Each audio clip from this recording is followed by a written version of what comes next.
Hello everyone, welcome to SV classes. Our today's topic is parts of speech, a very basic topic of grammar.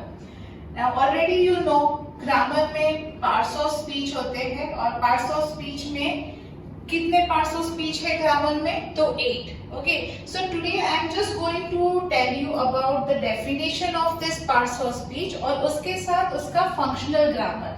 Okay, let us understand it one by one. बहुत ही शांति से और step by step समझेंगे हम उसको. तो पहले समझते हैं speech क्या है. What is a speech? Generally, it is a very common word. किसी को भी अगर पूछे speech क्या है, तो you can just understand. It is a collection of sentences. It is the collection of sentences. Okay, what is a speech? A speech is a collection of sentences. और sentences किससे बनते हैं? वर्ड्स से बनते हैं. ओके, सेंटेंसेस किससे बनते हैं? It is a group of words. Okay, एक सिंपल सा definition. Now in this sentence this words are doing some function.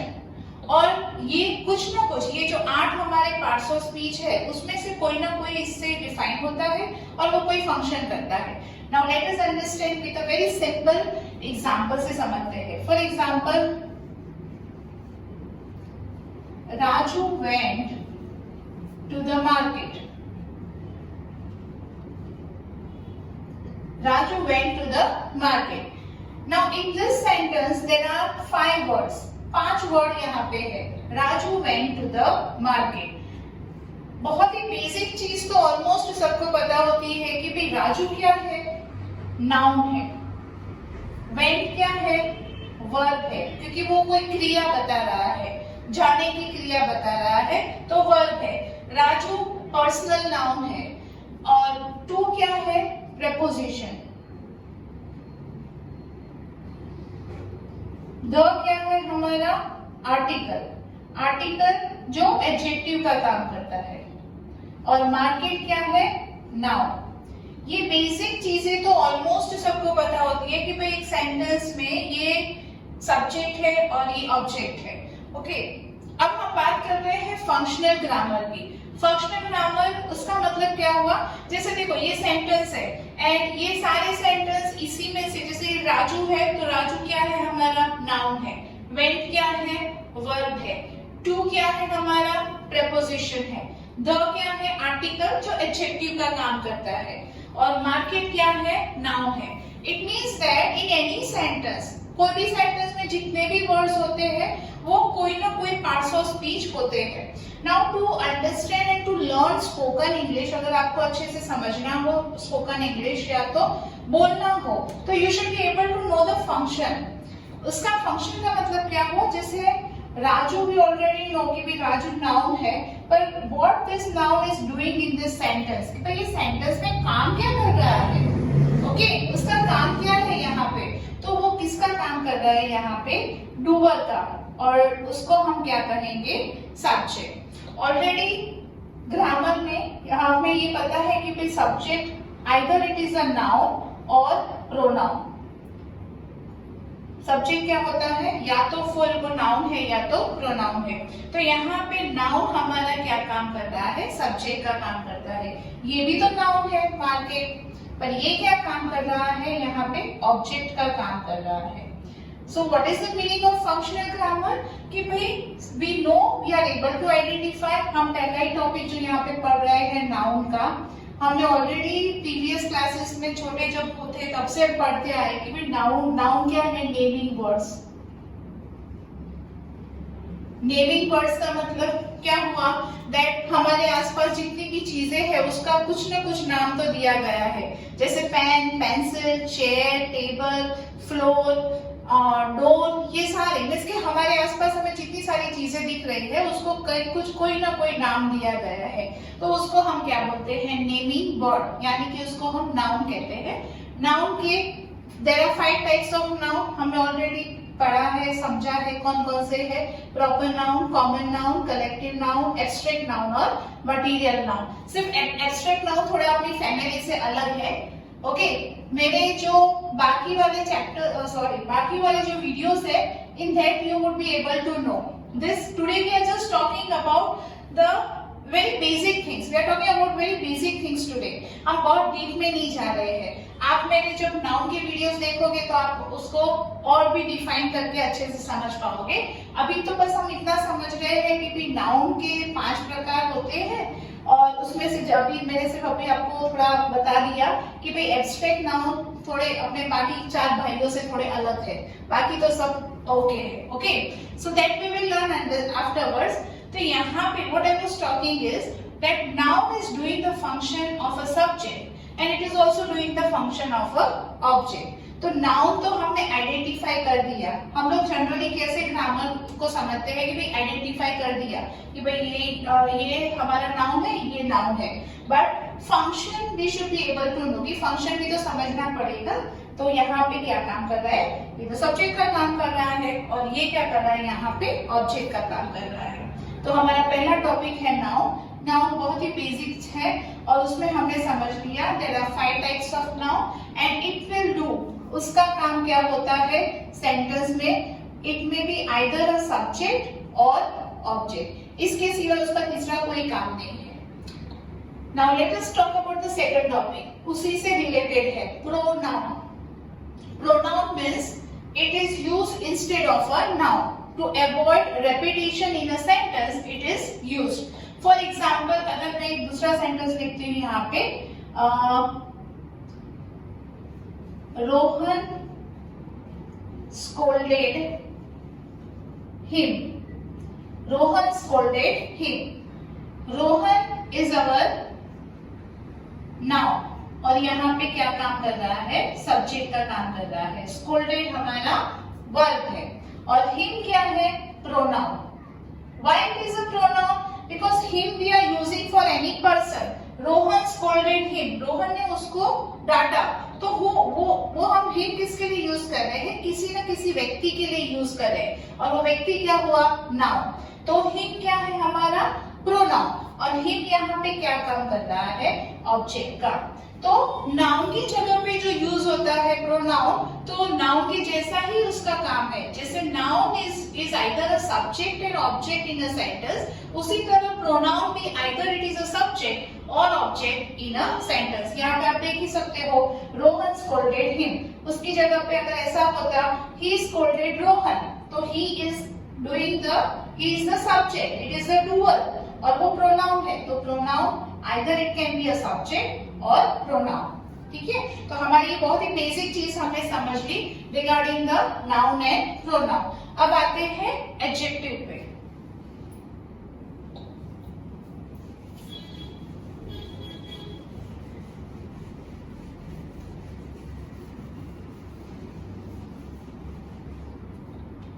Adjective क्या है, नाउन और प्रोनाउन की जो विशेषता बताता है उसको हम क्या बोलते हैं, adjective. Okay, it defines a noun or a pronoun. For example I write down he is honest, he is honest. Honest defines he and he is a pronoun. So what is the work of an adjective? It either defines a noun or a pronoun. For example, I say she is a good girl. She is a good girl. Girl is noun and good defines girl. Okay, so good is the adjective. So what is an adjective? It defines, it adds something to noun or pronoun. Okay, यहाँ पे देखो pronoun में कुछ add कर रहा है कि ही क्या है हमारा प्रोनाउन और उसमें कुछ ऐड कर रहा है, so this is our adjective. यहाँ पे नाउन में कुछ ऐड कर रहा है तो ये क्या हो गया हमारा adjective. So that is the third part of speech. Okay, now let us move to the next.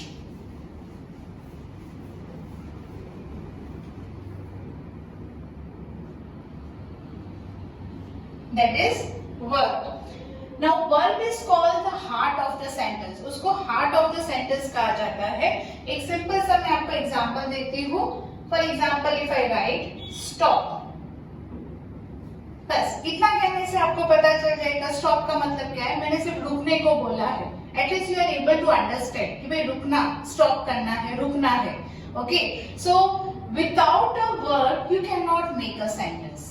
Verb के बिना कोई सेंटेंस नहीं बनता है। और वर्ब को हम क्या कह सकते हैं, either it may be a action word या तो state.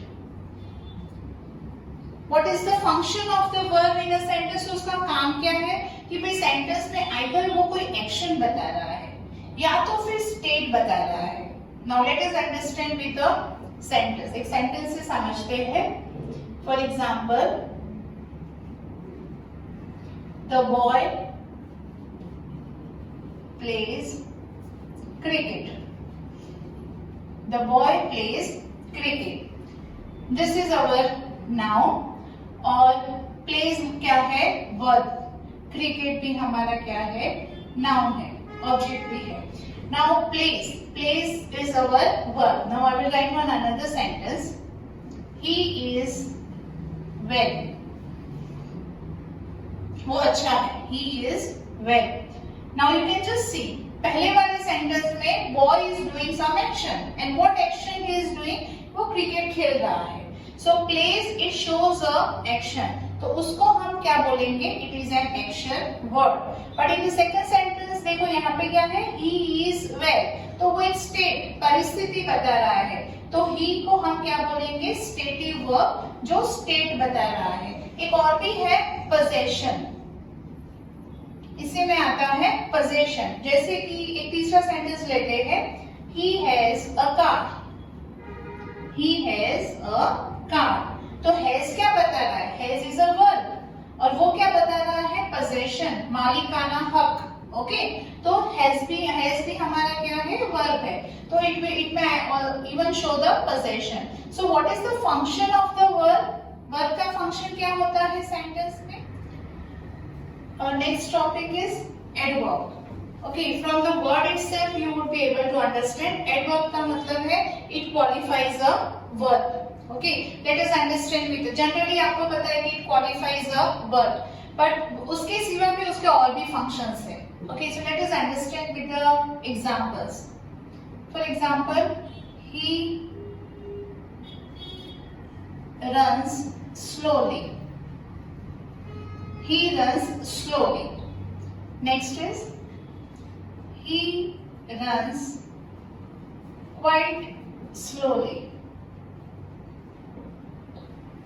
Next example, she is very beautiful.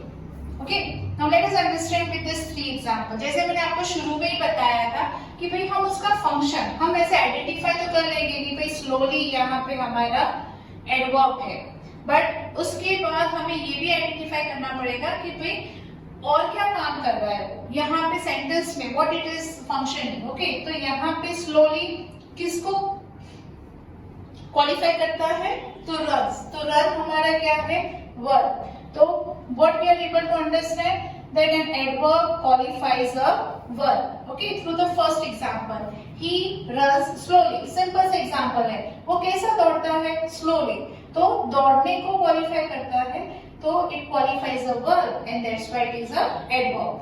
Now see the second sentence, he runs quite slowly. Here we have one another word that is quite, और वो quite किसको qualify करता है, slowly को। अभी हमने देखा स्लोली हमारा क्या है, एडवर्ब है, तो quite qualifies an adverb also. So in the first example आपको क्या पता चला, that adverb qualifies a verb. Second example से क्या पता चला कि एडवर्ब कभी-कभी खुद एडवर्ब को भी क्वालिफाई करता है। So adverb sometimes qualify the adverb also. Okay, we are just trying to understand the functions. हम एक एक चीजों की फंक्शंस को समझेंगे विद द डेफिनेशन। दूसरा है हमारा sentence, she is very beautiful. अगर मैंने इतना लिखा होता शी इज ब्यूटीफुल, तो आप समझ जाते हैं ब्यूटीफुल किसको डिफाइन करता है, शी को डिफाइन करता है। शी हमारा प्रोनाउन है और प्रोनाउन को डिफाइन करने वाले को क्या बोलते हैं, एडजेक्टिव। बट यहाँ पे एक और भी वर्ड है वेरी, तो ये क्या डिफाइन करता है, एडजेक्टिव को डिफाइन करता है कि ब्यूटीफुल तो है पर कि बहुत ज्यादा, very. So this is our adverb and it qualifies an adjective. So a adverb either it qualifies a verb, it also qualifies an adverb and it also qualifies an adjective. तो ये हो गया हमारा फिफ्थ टॉपिक. अब हम बात करेंगे preposition और conjunction की. बहुत ही इंटरेस्टिंग टॉपिक है.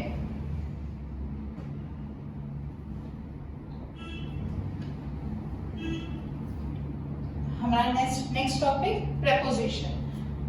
preposition और conjunction को हम थोड़ा साथ में लेते हैं और उसको समझते हैं. preposition यानी कि preposition.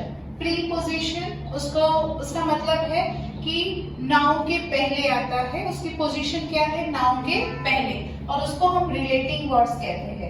conjunctions they are called joining words. Okay, I have taken both this topic together ताकि आप उसको दोनों को अच्छे से समझ पाओ. Now see, we will try to understand with the sentence. Now the first sentence, there is a temple beside my house. There is a temple beside my house. Beside, there is a temple. Temple is a noun and house is also a noun. Beside is preposition और preposition की position क्या होती है? noun के पहले. तो already हमने देखा कि भाई ये noun के पहले आता है. और house की position किसके साथ relate करता है? कि भाई beside, temple beside my house. house कहाँ है? beside the temple. तो ये noun को noun से relate करता है. beside is our preposition और preposition का काम यहाँ पे क्या है? it relates a noun with a noun. Okay, noun को noun के साथ relate करता है. अब दूसरा एग्जांपल देखते हैं. he is fond of tea. यहाँ पे हमारा preposition है of और ये as I had told you हमेशा preposition के बाद क्या आता है? noun. he is fond. fond हमारा क्या है? adjective. जैसे होता है ना he is honest. honest क्या है? adjective. तो उसी तरह he is fond. तो टी किसको रिलेट करता है? fond को. तो नाउन के साथ कभी कभी एडजेक्टिव को भी रिलेट करता है. तो प्रेपोजिशन के दो काम हमने देखे. एक तो वो कभी कभी नाउन को नाउन से रिलेट करता है और कभी कभी नाउन को एडजेक्टिव से. यहाँ पे fond एडजेक्टिव है. Now let us see the third example. The book is lying on the table. Lying is verb. On क्या है हमारा? preposition और ये क्या है? noun. ओके, preposition के बाद noun आ गया और table को किसके साथ रिलेट करता है? verb के साथ. ओके, so noun को किसके साथ रिलेट करता है? verb के साथ. Okay, so from this three example आपको समझ में आ गया कि preposition का काम क्या होता है.